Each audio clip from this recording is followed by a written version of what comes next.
Hello friends, today we'll talk about Francis Bacon. Francis Bacon essayist है Elizabethan period की. इनका time period है 1561 to 1626. Let us start. 65 years तक इनकी journey थी, लाइफ जर्नी. और let us start. Bacon is the first recipient of the queen counsel of designation. Bacon is the first recipient of the queen counsel of designation. Okay, and he became legal advisor of the Queen Elizabeth the First. जो queen Elizabeth थी first, उसके legal advisor बने थे. When queen Elizabeth died and James one came to the throne, Bacon became the knight. Knight क्या होता है? Means sir added to his name. वो एक नाइट बने, उनके नाम के आगे सर ऐड किया गया, Sir Francis Bacon. Okay, he became Sir Francis Bacon. Bacon took up Aristotelian ideas. वो एरिस्टोटल को फॉलो करते थे, उनके आइडियाज़ को फॉलो करते थे. ओके, और he was also called father of empiricalism. He was also called the father of empiricalism. Okay, so his works argues for the possibility of scientific knowledge based upon inductive reasoning. Inductive reasoning क्या होता है? Means first you have to look at the part then general meaning. पहले आप हिस्से को देखोगे, part को देखोगे, उसके बाद में उसका जनरल मीनिंग देखोगे. ओके, और on March 1626 he was performing an experiment in which his experiment with ice his room became extremely cold and musty and he develop लोंकिटस.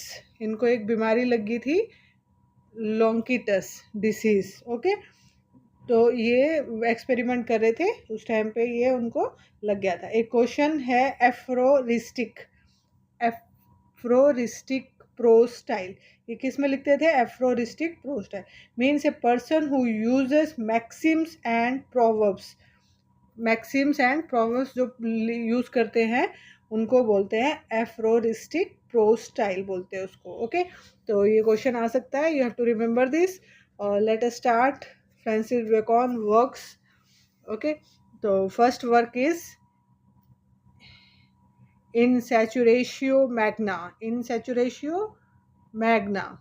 First work is इन सैचुरेशियो magna. Means advancement of learning in human and divine.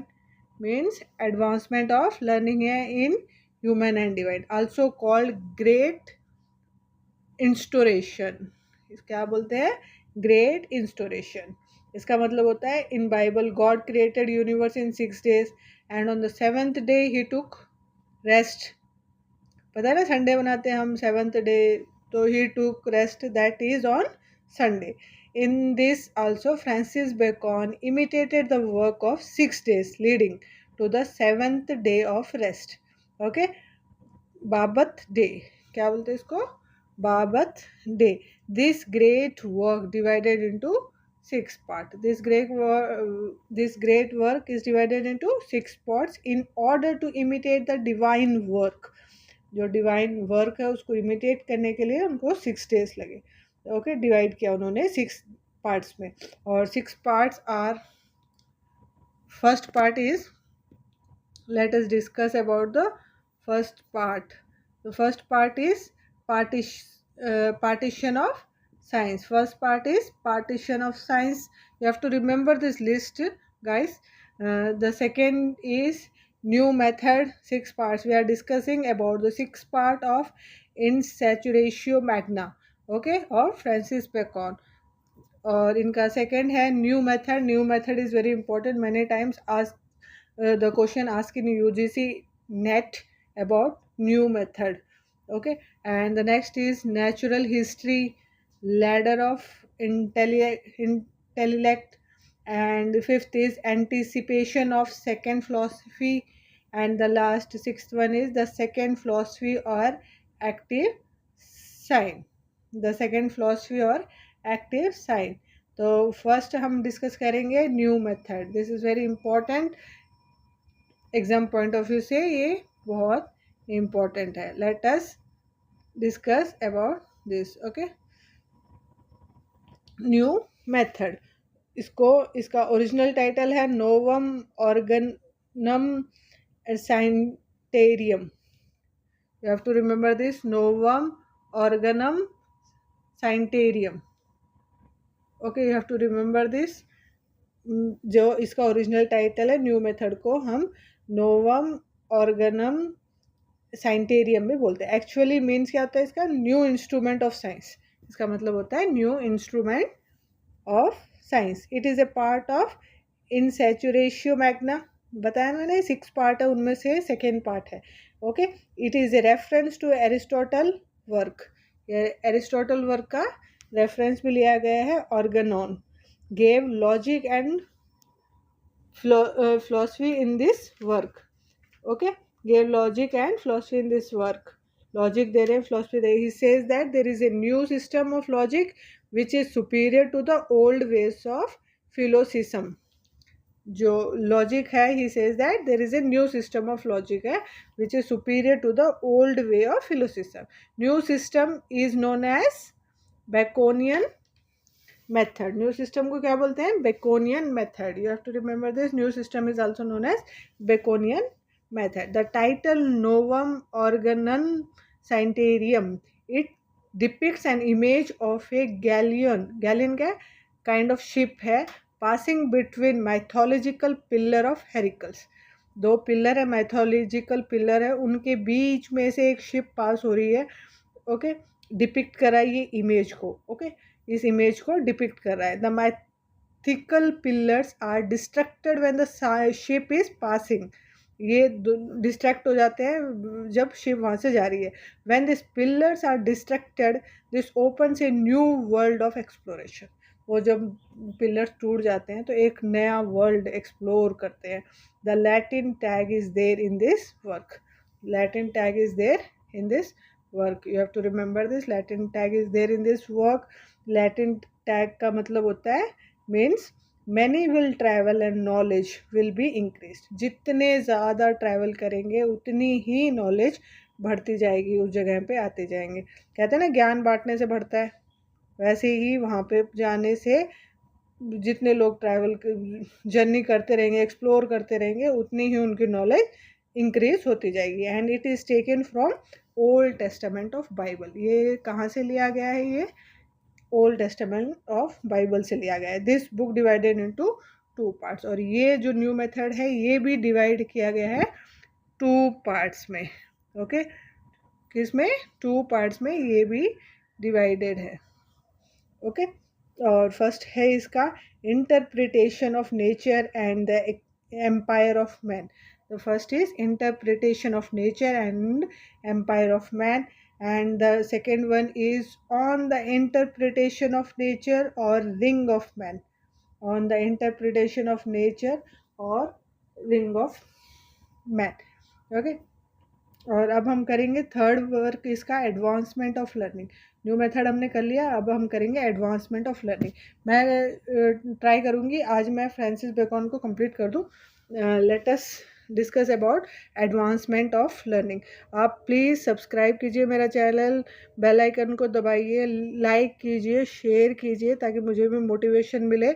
आज मेरी 30th video है और हम अपना net का syllabus जल्दी से जल्दी कवर कर पाए. ओके, तो देन लेट अस स्टार्ट. बिना टाइम वेस्ट किए हुए जो भी आप मेरी वीडियो देखेंगे वर्थ है guys.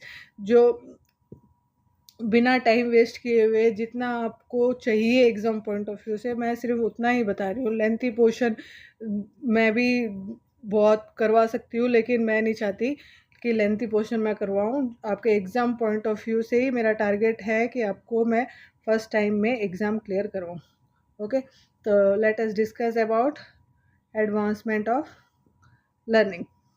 Okay, it is address to king James one. Elizabethan one के बाद में किंग जेम्स वन आए थे, उनकी डेथ के बाद में. And it is written in form of learning to king James. ये एक उनको गाइडेंस उनकी लर्निंग के लिए किया गया था in form of learning. It is introduction to partition of the sciences and is divided into 2 parts. ये भी 2 पार्ट्स में डिवाइड है. ओके, एक बुक 1 है, एक बुक 2 है. ओके, और बुक 1 में क्या किया गया है? ही begin by pressing king James for appreciation of knowledge. Okay, you have to remember this. He began by praising King James for appreciation of knowledge. Then he outlined his own ideas on the excellency of learning and knowledge. Okay, civil, religious and philosophical knowledge की बात करी गई है इसमें book 1 में.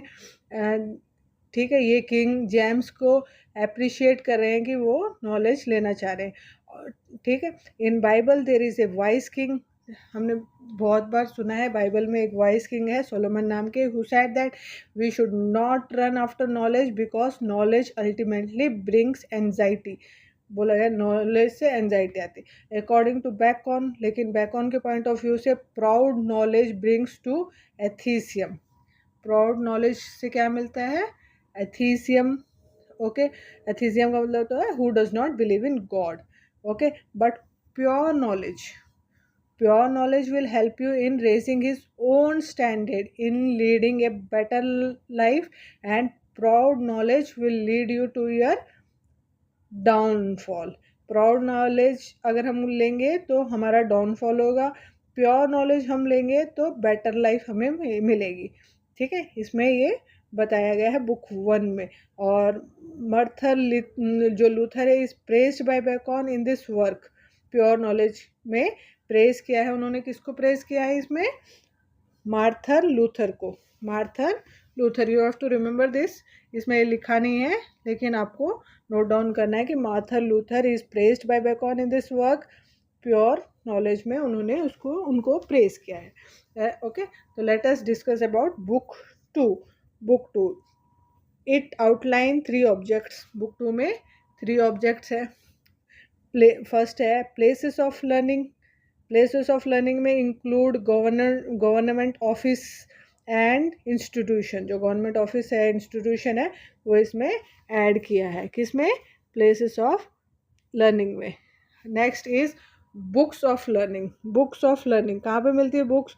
Include library and house of cents. हमें ज्ञान कहाँ से मिलता है? Library and house of cents. Okay, the next is person of the learn. Include reader of sciences and inquire. He is calling books as author's addition of knowledge. ये जो book है उसको क्या बोल रहे हैं? author's addition of knowledge.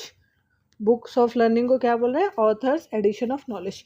ये भी बहुत बार क्वेश्चन आता है कि बुक्स को उन्होंने क्या बोला है? ऑथर एडिशन ऑफ नॉलेज बोला है. Okay, then he talks about human understanding and divine also. Okay, he talks about human understanding and divine also, and it divide it into 3 parts. ये human understanding को भी इन्होंने 3 parts में divide किया है. The first is history, second is poetry, and third is philosophy. और history का मतलब होता है man faculty of imagination. Poetry में इन्होंने लिखा है मैन फैकल्टी ऑफ इमेजिनेशन इसमें भी. और फिलोसफी में भी मैन फैकल्टी ऑफ रीज़न के बारे में बताया इन्होंने. मैन फैकल्टी ऑफ रीज़न के बारे में इन्होंने बताया है. ओके, तो अब हम बात करेंगे 3 aspects of understanding. What are the 3 aspects of understanding? Okay, then he talk about 3 aspects of understanding. Let us discuss about 3 aspects of understanding. इसमें उन्होंने 3 एस्पेक्ट दिए हैं. Divine, human and natural. Divine में उन्होंने नेचुरल थियोलॉजी की बात करी है, रिवल थियोलॉजी की बात करी है और ह्यूमन फिलोसफी की बात करी है. ठीक है, ये आपको याद रखना है. Human, divine and natural theology की बात करी है. ओके, और फर्स्ट इज डिवाइन. जो नेचुरल थियोलॉजी बोल रहे हैं डिवाइन को, उसकी बात करिए. This are lessons of God in nature. जो लेसन्स है गॉड के वो नेचर में दिए गए हैं. रिवेल थियोलॉजी का मतलब है lessons of God in secret और स्क्रिप्चर्स लाइक बाइबल. जो सीक्रेट स्क्रिप्चर्स है बाइबल के उसमें दिए गए हैं. The third is nature philosophy. Nature philosophy में क्या आएगा? Physics, mathematics, physics, geography, music, astronomy, medicine, art etcetera. ये सारे किस में आएंगे? नेचुरल फिलोसफी में आएंगे. और ह्यूमन फिलोसफी की बात करिए, you are studying the mind. Human philosophy में हम किसके बारे में बात करते हैं? Study of mind. This is modern psychology which we are following, जो अब हम फॉलो कर रहे हैं वही साइकोलॉजी उन्होंने बताई थी। एक क्वेश्चन आया था, which writer distinguish between theological truth and scientific truth, which author distinguish between theological truth and scientific truth? You have to answer this. The answer is Francis Bacon, sir, Francis Bacon. The next question we will discuss, ये question है, in advancement of learning Bacon noted the need of more study of, किसको ज़्यादा हमें पढ़ना चाहिए, किसके बारे में उन्होंने बोला है, moral knowledge and civil knowledge. उन्होंने बोला है हमें moral knowledge and civil knowledge हमारी स्ट्रॉन्ग करनी चाहिए। Okay, the next is new Atlantis. New Atlantis ये वर्क है फ्रांसिस बेकॉन का, okay, fourth work, and 1523 it is written in 1523। okay, you have to remember this, it is written in 1523, it is realized in 1627, release हुआ था ये 1627 में, return हुआ, लिखा गया था 1523। He created an ideal man in the work new Atlantis, एक ideal man उन्होंने बनाया न्यू एटलांटिस में। ओके, आइडियल मैन का नाम, इन्होंने एक सिटी क्रिएट की, बेंथलेम नाम की city, resembles with Bensalem. Bensalem क्या है, where Jesus born, inhabitants of Bensalem, जो मीन्स सन ऑफ पीस, जो बेंथलेम कौन था इनहेबिटेंट वहाँ का, son of peace, Jesus. In this he is talking about an ideal land, a place where everything is perfect, land of peace, जहाँ पे शांति है, सब कुछ परफेक्ट है, ऐसा है उन्होंने एक इमेजिनरी लैंड अपने दिमाग में बनाया। इसकी समरी मैं थोड़ा सा बता देती हूँ आपको, summary. There is a group of European travellers travelling from west by boat after suffered from strong winds of seas, and they all lead their head up and try to pray to God. वो travel कर रहे थे, बहुत ज़्यादा तूफान आ गया, wind आ गई, तो वो ऊपर की तरफ देख के प्रे करने लगे। And they finally reaches a place Bensalem, वो एक जगह पे पहुंच गए बेंथलेम, वो तूफान से बच के, which is occupied by people who are converted to Christianity by a saint Bartholomew. वहाँ पे वो पहुँचे और वहाँ पे सारे क्रिश्चियन में कन्वर्ट थे, और ठीक है, बाय सेंट, वो एक सेंट था, साधु थे, Bartholomew. In the end of the European people went to their own country, और फिर वो अपनी अपनी कंट्री चले जाते हैं। Okay, the next is new Atlantis and the other, ये जो न्यू एटलांटिक्स में and the other writing of Francis Bacon inspire the formation of royal society. वो रॉयल सोसाइटी को फॉर्म करने में वो इंस्पायर करते हैं। रॉयल सोसाइटी क्या होती है, group of literary scholars who are given money in order to do research and come up with new inventions which are beneficial to England, जो इंग्लैंड के लिए बेनिफिशियल हो। ग्रुप ऑफ लिटरेरी स्कॉलर्स जो मिलके कुछ रिसर्च करे और new invention के साथ आए, और वो इंग्लैंड की ग्रोथ में पार्ट करे। Okay, the next is royal society को फंड देता था किंग, जो किंग जेम्स थे वो रॉयल सोसाइटी को फंड देते थे, so that new inventions come up. Okay, the next is his essays appeared in 3 editions, उनके एसेज थे वो 3 एडिशंस में आए थे। कौन से थे, his essays appeared in 3 editions. The first is, in this essays Bacon highlight the importance of studies.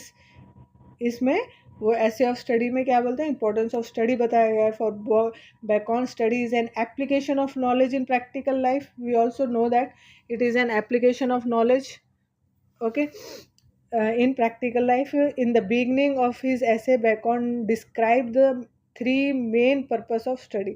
3 main purpose उन्होंने बताए हैं पढ़ाई के, वो क्या है, including study for gaining delight, entertain himself, okay, for ornamenting one's life, showcase करना, who study to improve, third one is who study to improve one's ability, हम अपनी एबिलिटी को इम्प्रूव करते हैं, किससे इम्प्रूव करते हैं, स्टडी से।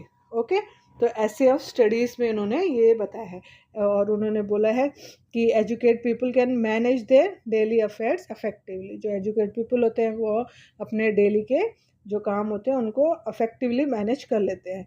ओके, इनमें इसमें एक दो जो कोर्स में उन्होंने लाइन दी है, reading makes a full man, बहुत फेमस लाइन है, reading makes a full man, conference makes a ready man, writing makes an exact man. You have to write this. Okay, ये जो नोट्स है वो शॉर्ट फॉर्म में है, मैंने बहुत बार बोला है, आपको डिटेल नोट्स भी प्रोवाइड हो जाएगी। ये short form notes exam point of view से है, बहुत ही लेंथी, हमें एक दिन में पढ़ के जाना होता है, तो वो शॉर्ट फॉर्म में ये मेरे स्टूडेंट्स ने बनाई है। ओके, इसमें स्पेलिंग मिस्टेक्स है तो आप उनको करेक्ट कर लीजिए। ओके, तो ऐसे स्टडी में बहुत ही फेमस लाइन है, reading makes a full man, conference makes a ready man and writing makes an exact man. The next, इसके डीमेरिट्स ऑफ स्टडी भी बताया उन्होंने।